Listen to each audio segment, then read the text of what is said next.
যখন কোনো বান্দা সূরা ফাতিহার একটা করে আয়াত বলে আলহামদুলিল্লাহি রাব্বিল আলামিন, সঙ্গে সঙ্গে আল্লাহ জবাব দিয়ে বলেন হামিদানি আবদি, বান্দা তুই আমার প্রশংসা করলি।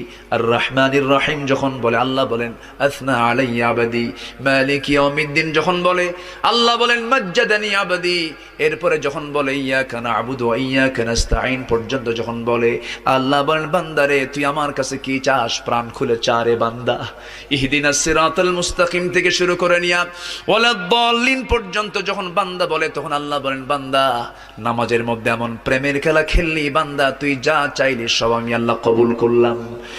ওই বান্দা যখন রুকুতে যায় আল্লাহ তখন অস্থির হন। ওই বান্দা যখন সিজদায় যাওয়ার জন্য প্রস্তুতি নাই, সমস্ত ফেরেশতাকে ডাক দিয়ে বলেন ও ফেরেশতারা, এই বান্দাগুলো আমাকে দেখলো না, রাসূলকে দেখলো না, কোরআনকে দেখে হাদিসকে বিশ্বাস করে আমাকে খুশি করার জন্য তার সবচেয়ে সম্মানজনক